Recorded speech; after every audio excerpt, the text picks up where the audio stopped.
Сюда за что доставлен? За сбыт. А где деньги брали? Я в Москве купил. У кого? У незнакомых мне людей. Сюда за что доставлен? За распространение фальшивых денежных купюр. Сюда за что доставлен, в курсе? Нет. 11 декабря сотрудники межрайонного отдела по борьбе с организованной преступностью и оперативники 4-го отдела полиции задержали 3 жителей Пролетарского района Саранска. Это мужчины 26, 22 и 24 лет. По версии следствия, именно они в июле, сентябре и октябре текущего года совершили 5 эпизодов мошенничеств, связанных с оборотом фальшивых денежных купюр.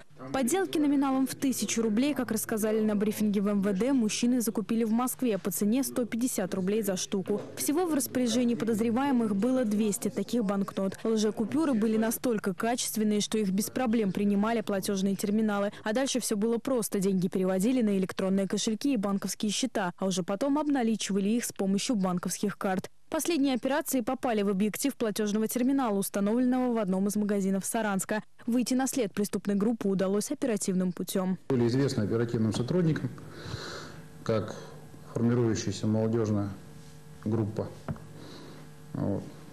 Поэтому попали в поле зрения. После первого вброса, в принципе, уже появилась информация о лицах, которые могли бы быть причастны. Круг лиц отрабатывался таким образом.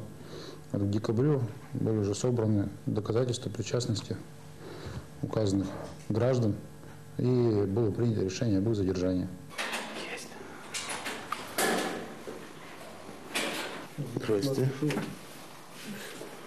Полиция. Задержание проводилось одновременно по 3 адресам. Никакого сопротивления молодые люди не оказали. Для них визит оперативников стал неожиданным. При обыске в квартире одного из подозреваемых правоохранители обнаружили аппарат для проверки подлинности купюр. Стоит отметить, что фальшивомонетчики официально не трудоустроены. Ранее все 3 были судимы за незаконный оборот наркотиков, а один из них, предположительно лидер группы, был судим еще и за разбой. В совершенных преступлениях они признались полностью. На данный момент имеется целесообразность проверить их на причастность к уличным преступлениям, учитывая характер личности задержанных.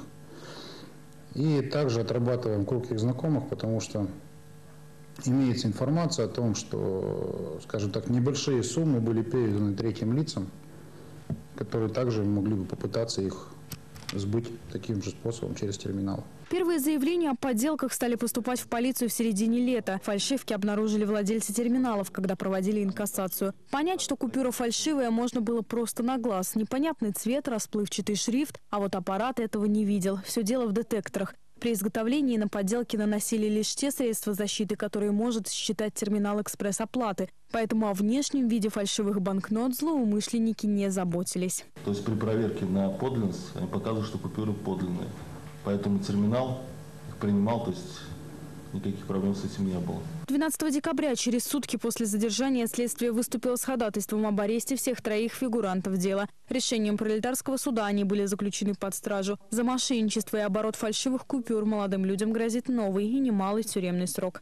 Елена Антошкина, Александр Зюзяев. Происшествие. 10 канал.